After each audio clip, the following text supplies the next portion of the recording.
जय श्री माताजी। ध्यान सत्र में आप सभी का स्वागत है। चित्त को सहस्त्रार पर रखते हुए हम बंधन लेंगे।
तीन महामंत्र एवं श्री गणेश मंत्र।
धीरे से चित्त को सहस्त्रार पर ले जाएंगे।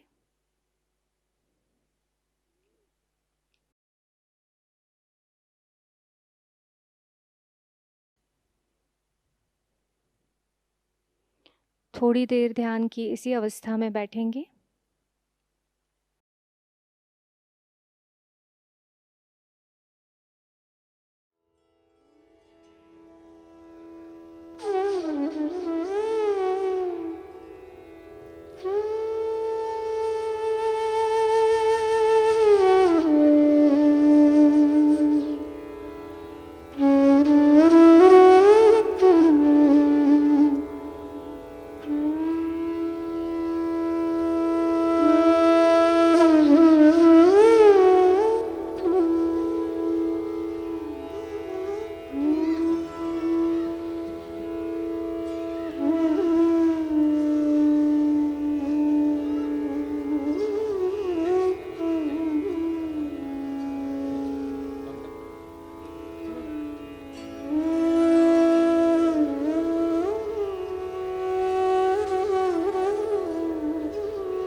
ध्यान की इसी अवस्था में श्री माताजी की अमृतवाणी ग्रहण करेंगे।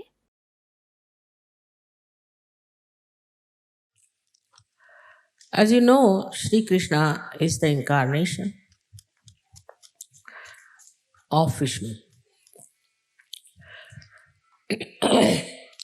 And Vishnu is the one who is the preserver of this universe. When this whole world was created,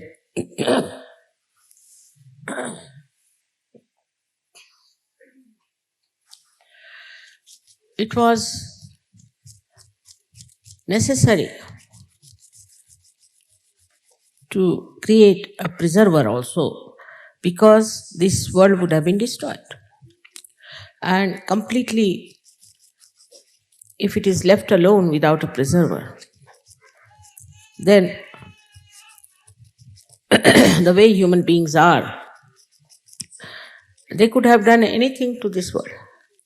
But so Vishnu is the preserver. He is the preserver and he is the only one really incarnates. Of course, sometimes Brahmadeva also incarnated. But he only takes forms. In our evolutionary process, he has taken different forms, came on this earth in different ways. But still he had, as you say, 12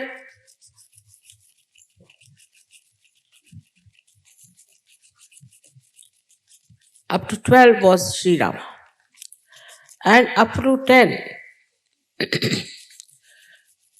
he was there. So he created also an atmosphere of the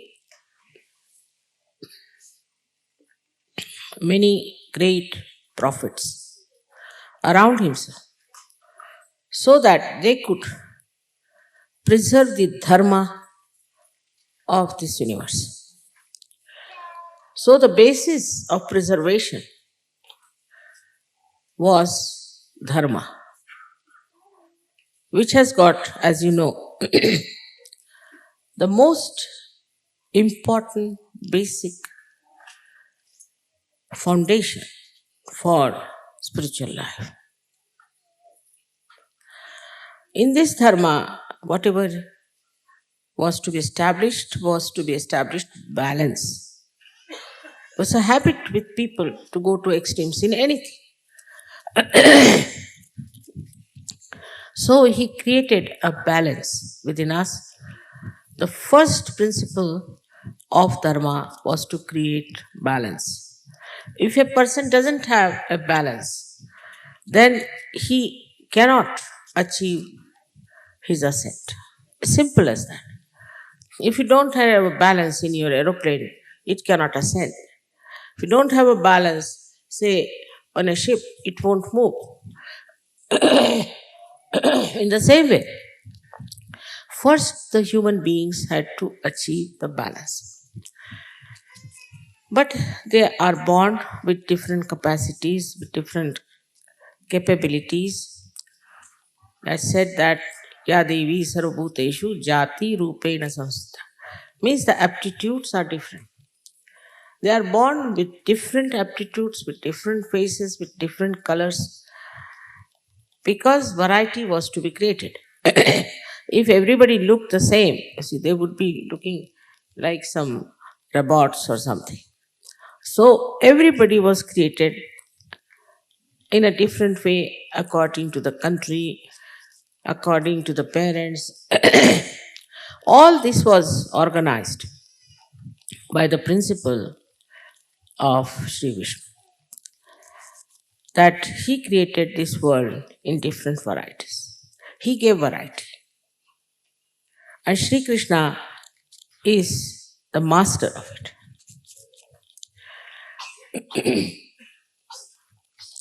At the time when Sri Krishna came, people were extremely serious type and had become very ritualistic. The reason was that Rama came and he talked of maryadas. And these maryadas made people extremely austere type. In that austerity, people lost the sense of joy, sense of beauty, sense of variety. So the Sri Krishna's incarnation came, as we call it, the Sampurna. It's complete because he has 16 petals. As the moon has 16 kalas, he too had 16 petals, so he is Sampurna and he is what we call is the Purnima, is the full moon. With this completeness of his incarnation, of Vishnu's incarnation, from Vishnu to many other incarnations, he came as the complete incarnation, the total of Sri Vishnu was manifested. So, whatever was lacking in Rama's incarnation, he brought it forth. As you know that on the center, on the right heart, you have 12 petals. With this, he showed so many things which people miss completely. Because, unfortunately, Gita was written down. When Gita was written down, people started following the book word by word, not understanding. And in the Gita, his message was never for peace. He didn't say you should be peaceful. It was something like jihad. That he said that to Arjuna, you have to fight.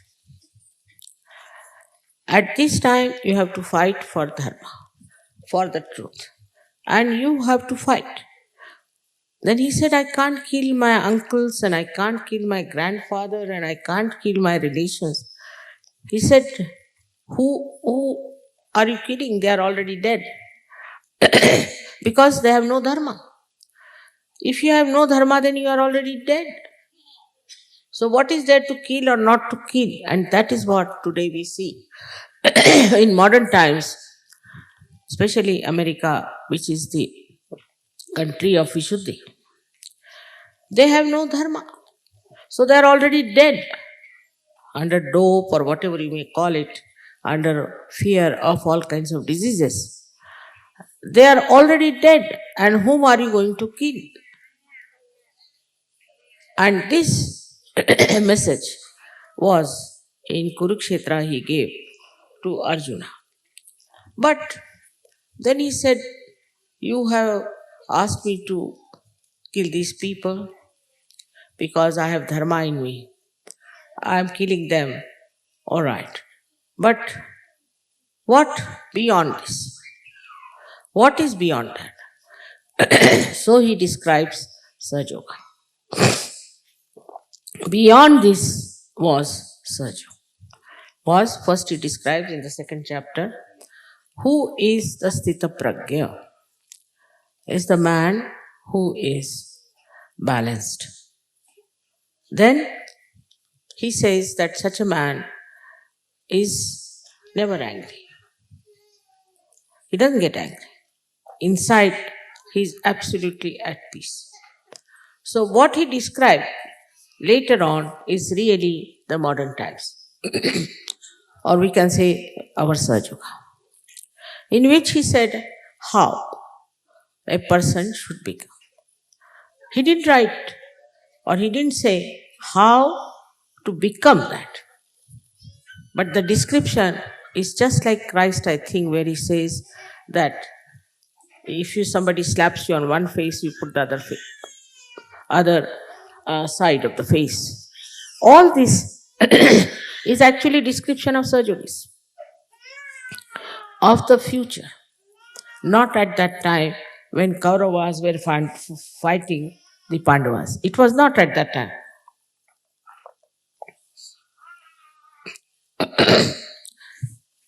During that fight, he told him that if you become a Sthita Prajna, then you can transcend all these problems, all these understandings that you have, and you become absolutely peaceful with yourself. So on one side, he said, you have to fight. Now, in modern times, we do not have to fight Kauravas. There are no Kauravas. The 5 Pandavas have to fight the Kauravas. So now, what are these 5 Pandavas? They are our senses. Or we can call they are the cosmos divided into various elements. One side. They have to fight. They have to fight the Kauravas, which are within us. Now, there are 100 Kauravas, not one. It is, if you extend it, then we can say the nature has to fight something that is against the nature. Now, people will say anger is natural. Getting annoyed is natural. To be aggressive is natural. It is not. Anger and all these things may have been natural.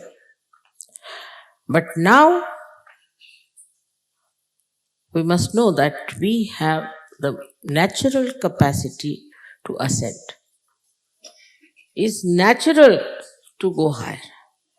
It is natural to be Sthita Prajna. It is natural to be Sahajayogi. This is also built in us. For example, a seed is a seed. When it is seed, we call it seed. All right, natural is to be seed. But then it sprouts, then becomes the tree. So it is also natural inner seed, that all that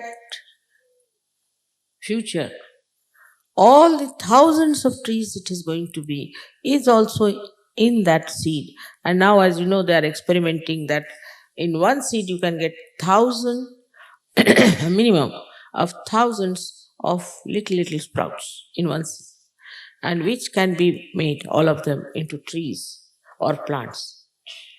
This is a new thing that has come up. So when he said that you have to become a Sthitapragya, what he was trying to say, that you should achieve your balance. Now this he told, there was a war on. When they were warring, all right, you have to do it. If you have to war with people, if you have to kill them, it's all right. But afterwards, once that is over, then what you have to do is to build up your spiritual sense.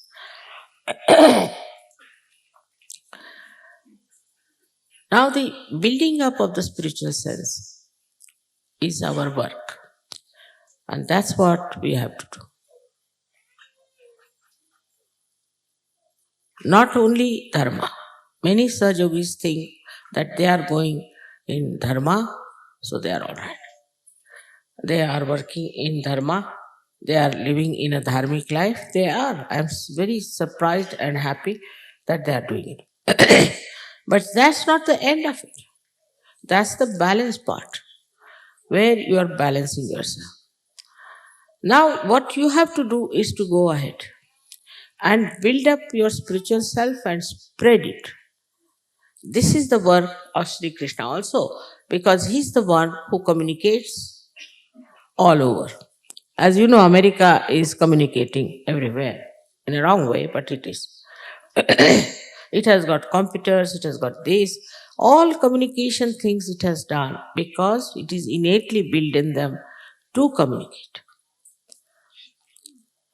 But because they don't believe in Sri Krishna, neither in Dharma, so the basis itself is wrong.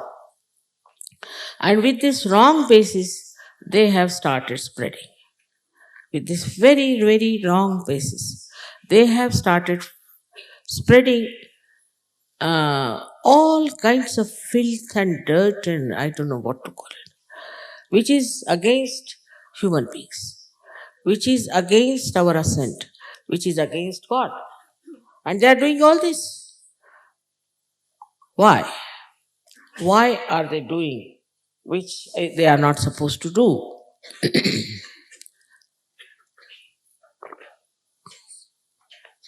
I think is the intellect.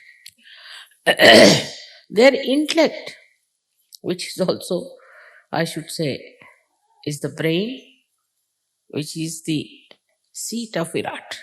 Can you imagine? It's the seat of Virat.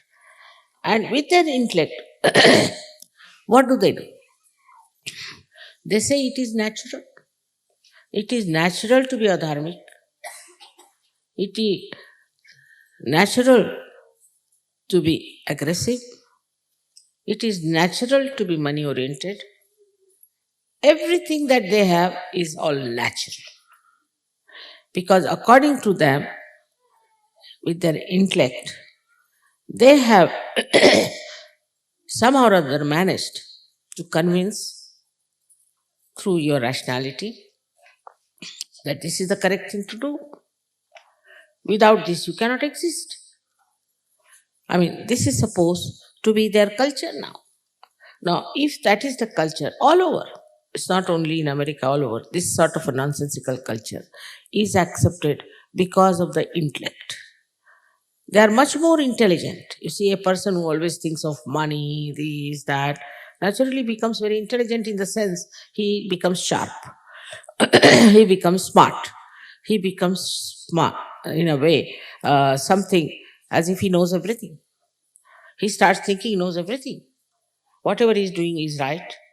Whatever the way he is behaving is right.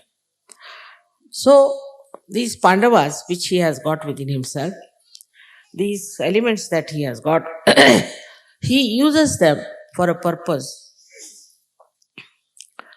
which is destructive, absolutely destructive, anti-God. And he's not aware because his intelligence always justifies whatever he's doing is justified. And he has given also so much of brains to these intellectuals that they also try to go against what is dharma. For example, even Sri Krishna's life, they try to depict by saying that Sri Krishna himself had 5 wives and he had 16 wives later. Actually, these were his power. But without understanding what Sri Krishna was, because intellect is such a gross nonsense that it doesn't take you to the right thinking, always to the wrong thinking. It moves you because you want to justify everything. And this justification makes you live with yourself. Otherwise, normally, you can't live with yourself.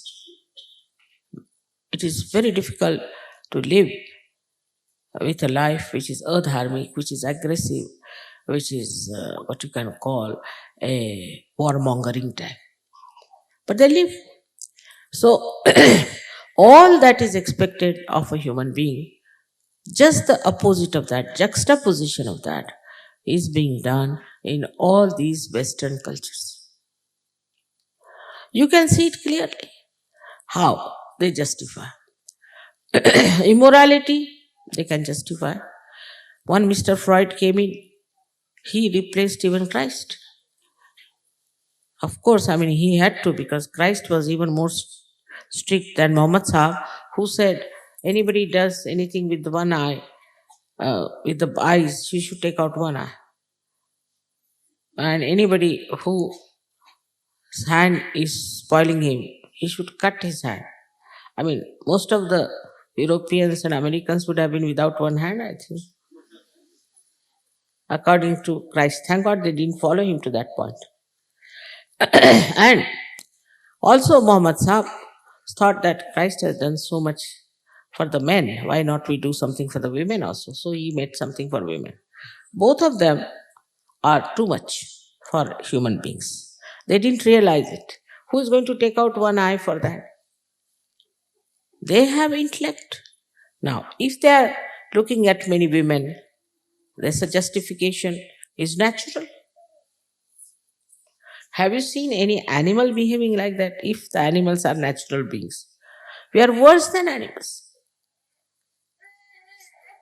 And what a mess we have created with this kind of understanding through these intellectuals who are trying to tell us something and we accept. So this is one of the problems is if there's an intelligent man, he dominates. Now, for example, some fashion starts. We all take it. It's a fashion. But why are you taking it? It's a fashion. So the intellect of an entrepreneur can really befool you completely. But not with people who are wise. They will say, get lost. We have had all this. This is about morality part. That is the worst practiced in the West. I mean, worse than animals, I should say. And that's how they are suffering today. They are suffering with so many diseases, so many troubles, this, that. Second thing which we always justify is violence. Now, there is no war going on in Kurukshetra. But you see violence everywhere. In America, it's terrible. When my daughter went, she took out all her ornaments, put it with me. She said, Mommy, I can't carry this. Nothing was given to the girl. All artificial things were given. Because you can be killed for it. I'm not saying it's only in America, it's everywhere. Because everybody's guru is America. It starts from America, the gurudom, and people just follow blindly. So the violence is now entering into our films, Indian films also, but now they have taken some objection. Maybe it is too much for us. But this kind of thing that we can kill anybody. So if you go on like this, you see, if that is the criteria of greatness, then Rwanda people should be placed highest in the evolutionary process. Killing somebody is not allowed. Thou shalt not kill.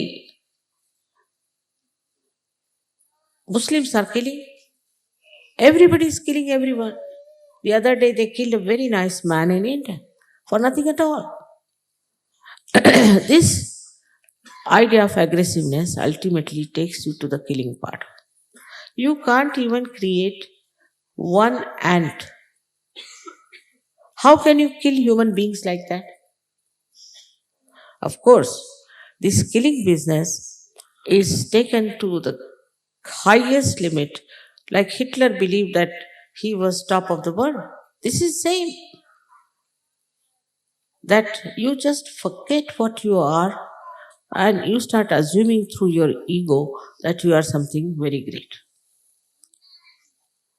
Also in Sahajayoga, I find recently there are some people who are saying they are gods, they are deities, everything. So this ego business is actually taking energy of your intelligence. And the greatest enemy of a human being is his intelligence, I think. Because it's so limited, it is so conditioned, and it is so arrogant, and it is so blind. Wisdom is a different. Wisdom you don't get in colleges, schools, universities, nowhere. Where do you get it? The wisdom. You get it through your spirit, which gives you a complete idea as to what is right and what is wrong. Whatever is wrong will be accepted by intellect, always. Intellect is not wisdom. One must understand. There are two things, wisdom and intellect. Now, Krishna was known to be the diplomat. He had divine diplomacy. That means what? He was very intelligent. No doubt. Without that, you can't do. I've met some people who are very highly placed, don't have much intelligence even, but I have now seen that this intellect is a dangerous thing. So Shri Krishna, he used his intellect. He is all powerful. Nothing can dominate him. Even his intellect cannot dominate him. He used his intellect. Difference between the two you should see. You should be able to use your intellect and not to be dominated by your intellect. So he used his intellect by which he solved many problems. His whole diplomacy was to use his intellect and use it for the purpose of divine. All the time, the divine in him was helping him to use his intellect. So the difference is that we are slaves of our intellect. And he is the master of his intellect. Not only everything. His conditioning, his master, his emotions, his master, his body, he's the master. He's master of everything. And when you master it, you see your intellect very clearly. Oh, this is what it is suggesting. This is not. This intellect can give you very so-called positive ideas that you are the Lord of the whole world. It's supposed to be positive. Or the same intellect can give you ideas that you are nothing. This intellect plays on top of you. Now, you are not to be guided by your intellect but by your wisdom, as you are Sajogis. So, you have a very good instrument of feeling it. Through your vibrations, you can make out what is good and what is bad. And you can see sometimes, as being human beings, there are some intellectual effects also coming in. But with Sahaja Yoga, you can judge. What is this intellect telling you? Because the intellect that you have has come out of what?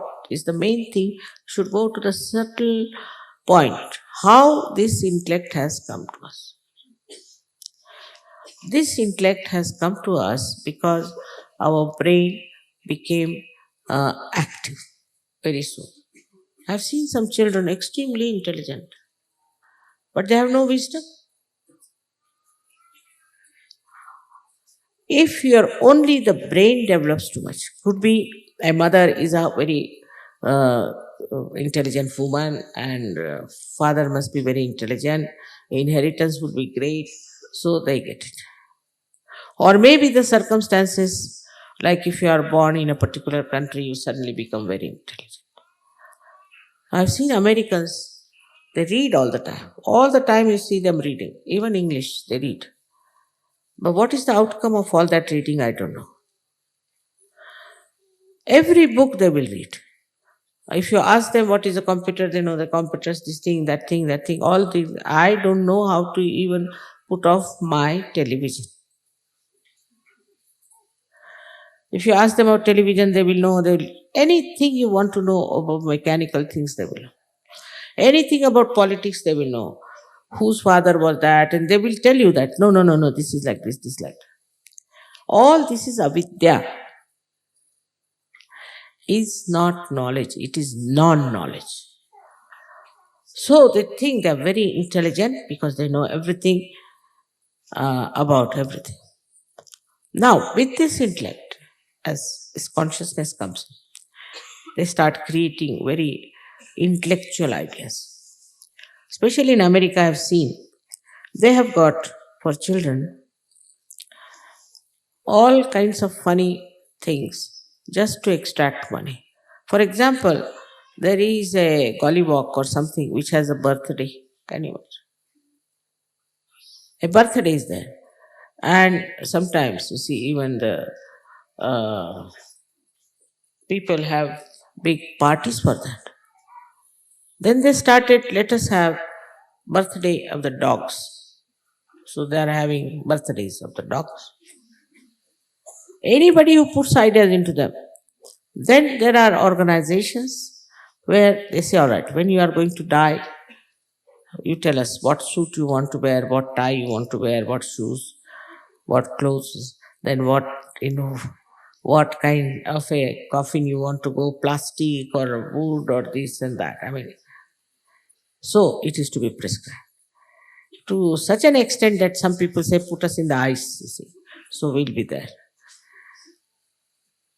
The worst thing, I think, especially in Europe, is that they have nicely advertised and marketed the thing of going for a holiday. So, in Italy, supposing a person doesn't go to a holiday, he'll say, there's a crisis in my life. What? I couldn't go to a holiday. Then they said, you must go there, tan your faces, stay there in hotels. So many hotels have come up. Everybody has to go out. Especially I was surprised the whole of Milan is closed for 1 month. Nobody you can find there. See, I think if they all go and live in jungles would be a better idea. They will learn much more than to waste their time on the seashore. They are spoiling all the seashores. They have no respect for the sea, which is their father. They have no respect for each other. The women try to slim down and to look very nice so that they could become nude there. The whole industry is so bad. I mean, if somebody says we'd like to come to the seashore, I would not go. I would hate to go to a place to see so many stupid ladies in the sun, trying to tan themselves. Now, this stupid idea, how could you accept if you are intelligent?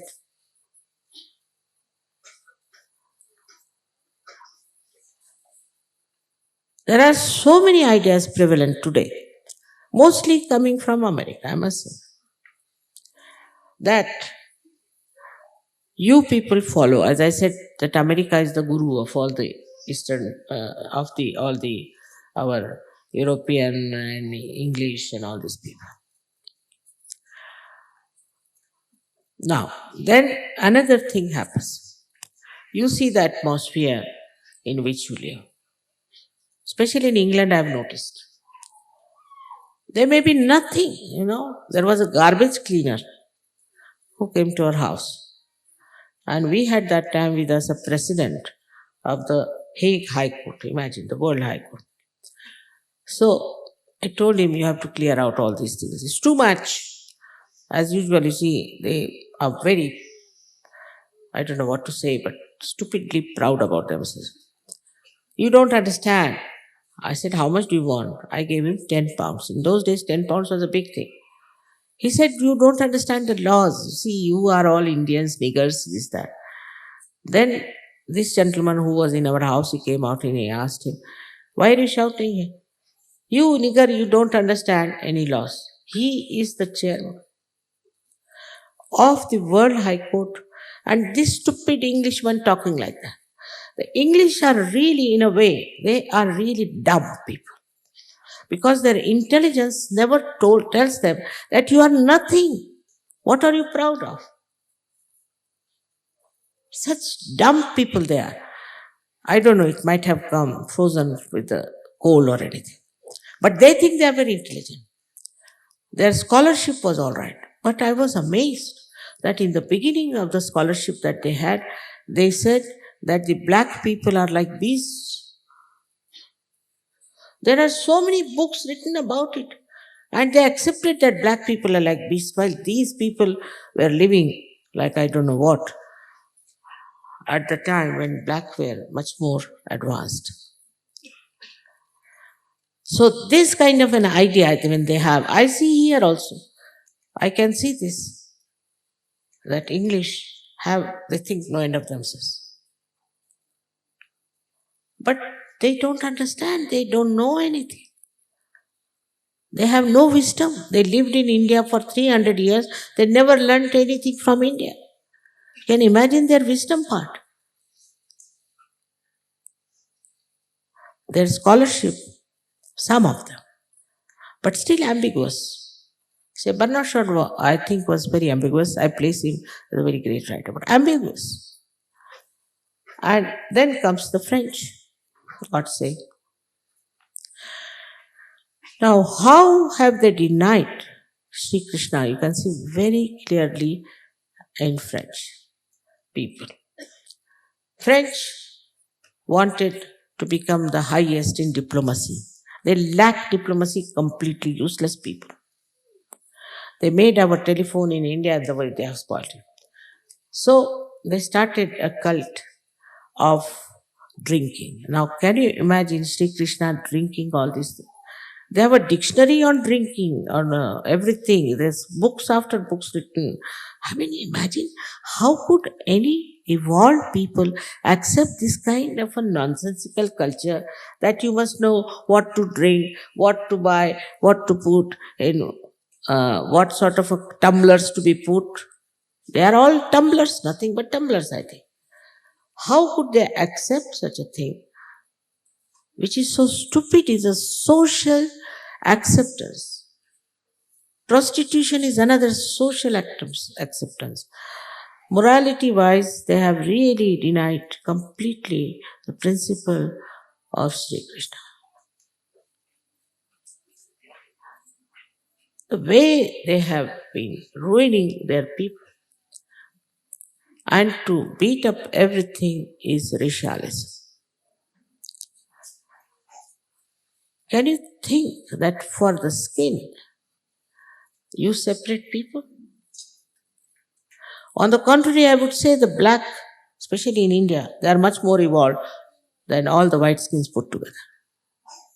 Because they have wisdom. They are wiser people. But these white skins, they are going to, how did they get America also? They dominated so much, they conquered it, they settled down there. You saw yesterday from Sierra Nevada, you saw how people believed in wisdom and how they lived. They took away all their lands. Everybody, you see, is now nicely the owner of America.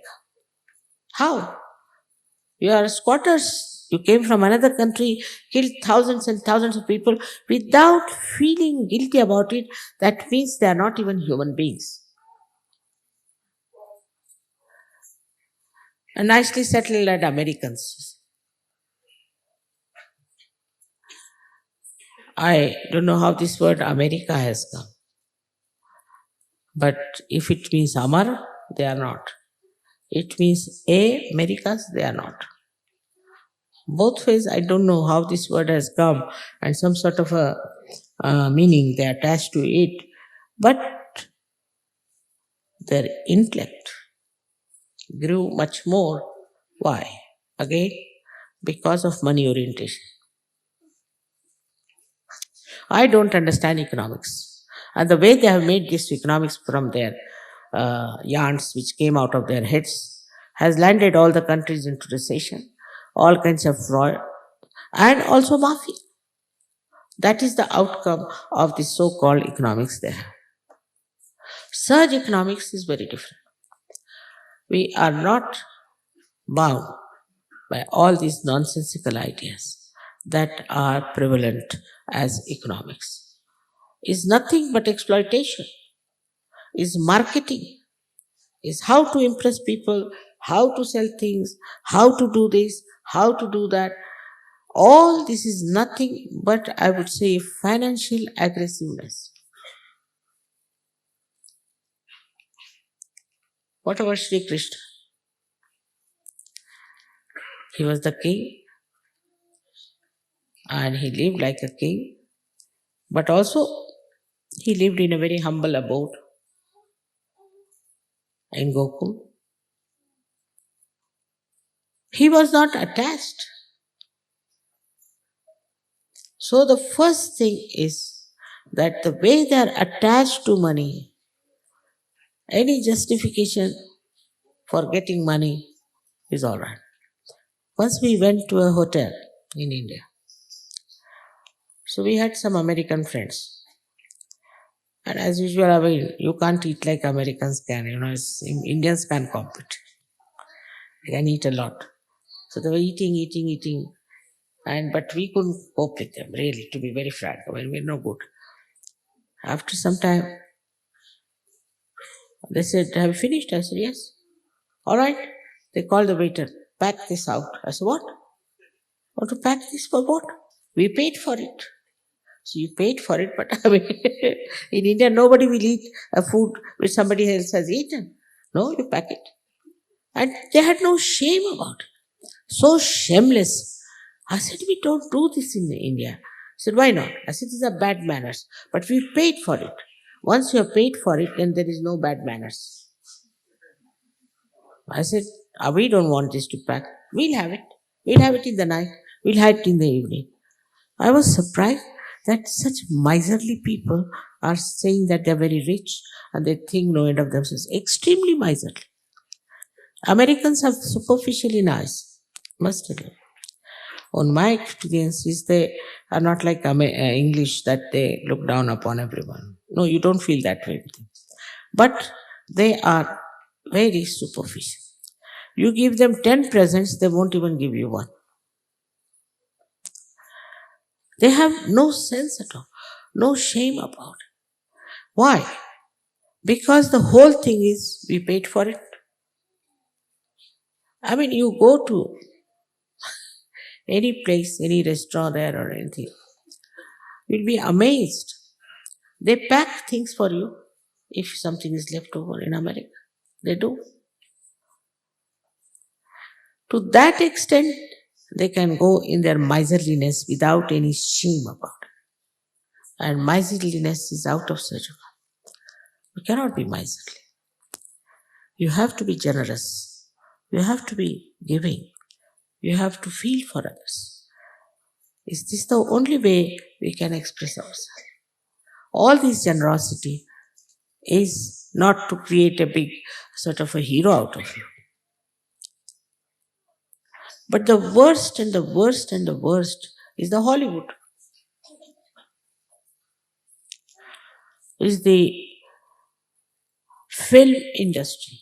Under the name of industry, you can do anything. Now, this Hollywood is creating such horrible films, but the worst is that they get awards for these worst films. There's one film they showed, I have not seen, I can't see it. They told me that a man is a cannibal. He's eating the flesh of human beings, and they have shown, and they enjoy. Very, very famous. Apart from that, not only famous, but they got awards for the best film, the best actor, the best. You must get a director from there and make him eat the flesh of human beings. It's the only way I think this horrible thing. Then they are producing other pictures. I've seen another one for a short time where they shows all dead bodies hanging, you see. Horrible. Why these people like to see such horrible things? What is their character? Where have they gone? Why do they enjoy things which no human being who is a human being will enjoy? And then it goes further. Their Halloween business, I saw a film, I said, my God, this is a hell in which they thought it was like the Ras of Sri Krishna.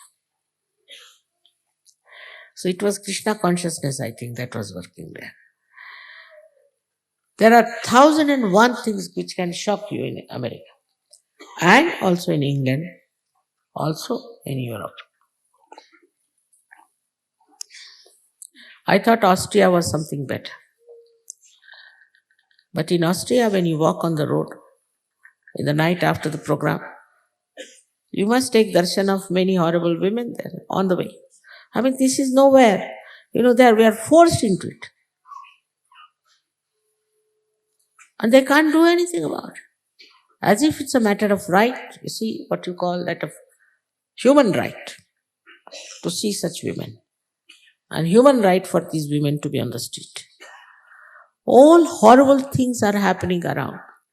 So Sahajogis have to equip themselves much more with the Shri Krishna's principle. The first principle is communication. First principle is how you communicate with others. Start it at home, with your children, with your wife, with your husband, how you communicate. Are you gentle? Are you kind? Are you dominating?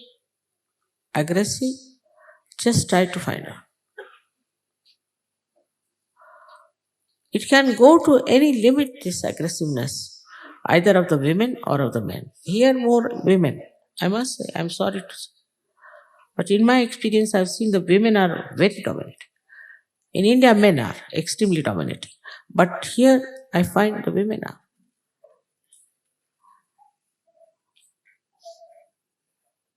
Now the basics as human beings should have good manners. I don't find good manners except that they wear good dresses. Maybe they might be wearing those special type of dresses. All manners are in dresses. But when there are people together, they talk nothing but scandal. I mean, unbearably horrible scandals they discuss. This is something one has to understand, that Sri Krishna never talked of scandals. How can this the country of Sri Krishna and all other these European countries are just very equipped with all the scandals of the world? I just can't understand what is the interest people have in the scandals. So to top it all is your media, which is absolutely anti-Sri Krishna. because they have to make money. It's such a hand in glove business that the people like to hear all this nonsense. So they have scandals in the newspaper. At least about 30 years back, you could never hear such a thing. And all such books were completely banned. And now suddenly the whole thing has flowered so well that any magazine, anything you take, and you can't understand. What are they preaching? They are preaching the cult of destruction completely. And people take it and like it and work it out. They are using the women for their own purpose and stupidly women accept it. Of course, they dominate. On one side, feel very happy that they are dominating. There was a lady who was boasting in one magazine that she has had 400 men in her life. Can you imagine? Now, there is no place for hell for such a woman. Where will you put such a woman there? I don't know. That's another problem.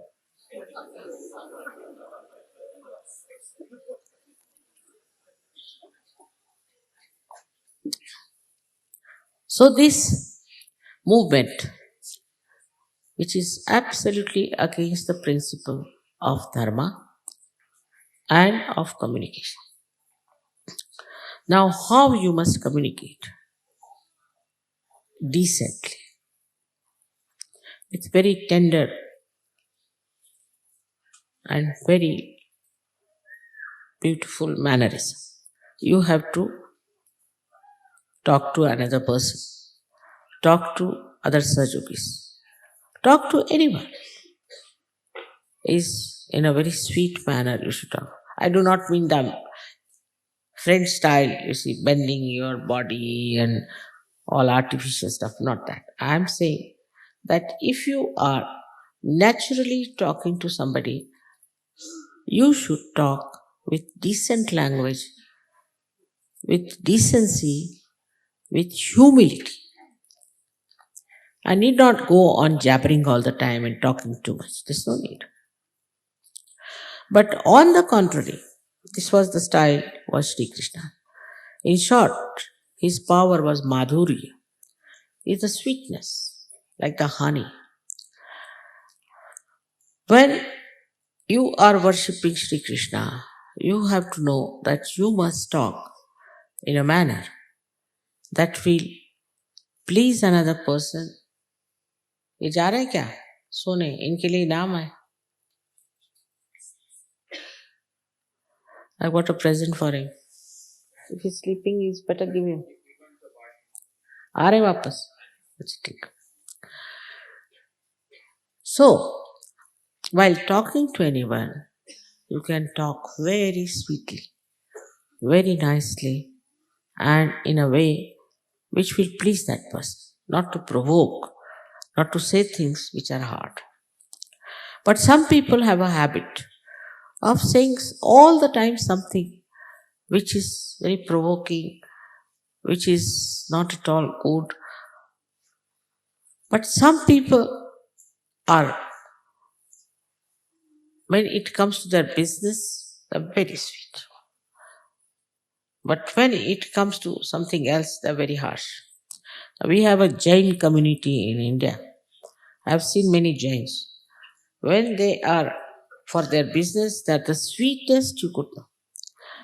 But when it comes to something else, like donating some money or something, they are extremely hard. They will only donate for stupid things, but not for something sensible. They'll work for something extremely stupid, but never for anything sensible. We have another community called as Sindhis. I think they are under the influence of the West. Same with the Western people. If you show that you have some business with them, suddenly, they change. Suddenly they change, you can't understand what has happened to this man. or if they find out you are something in life, which is Sri Krishna was just the other way around. In his lifetime, he was always a guest of Vidura, who was the son of a or Dasi, is the servant. Maid servant's son was Vidura, but he was realized so. So he used to go to his house, stay in his house, a very humble abode, Vidura's, and eat food there, very simple food.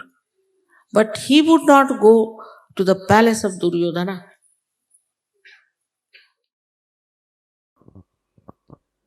थोड़ी देर ध्यान की इसी अवस्था में निःशब्द ध्यान में बैठेंगे।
जय श्री माता जी।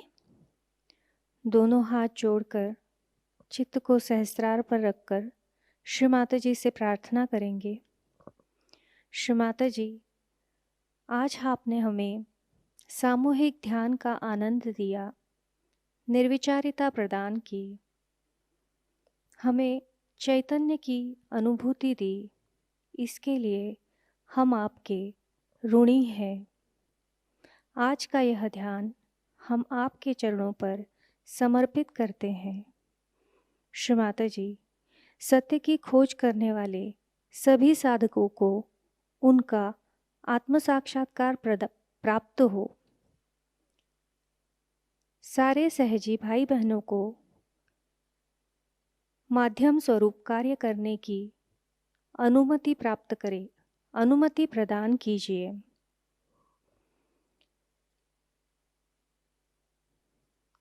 श्री माता जी, अमृतवाणी में दिया हुआ ज्ञान हमें हमारे जीवन में हर क्षण आचरण में लाने के आशीर्वाद हमें प्रदान कीजिए।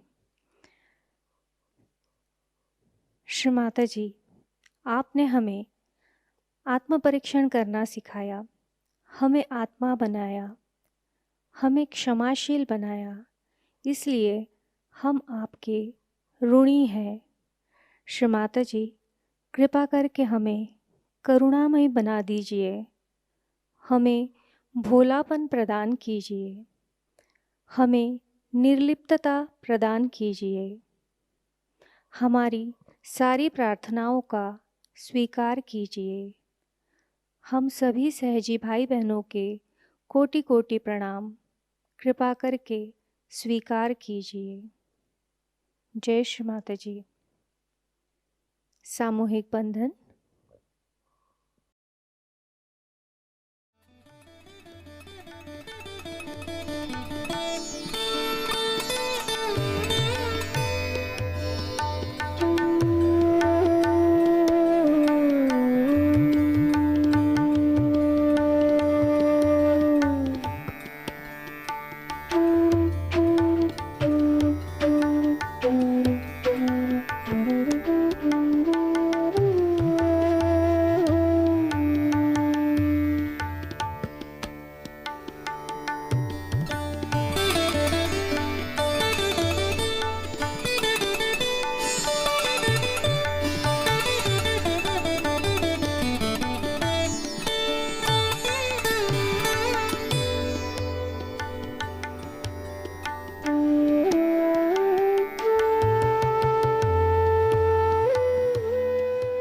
जय श्री माता जी।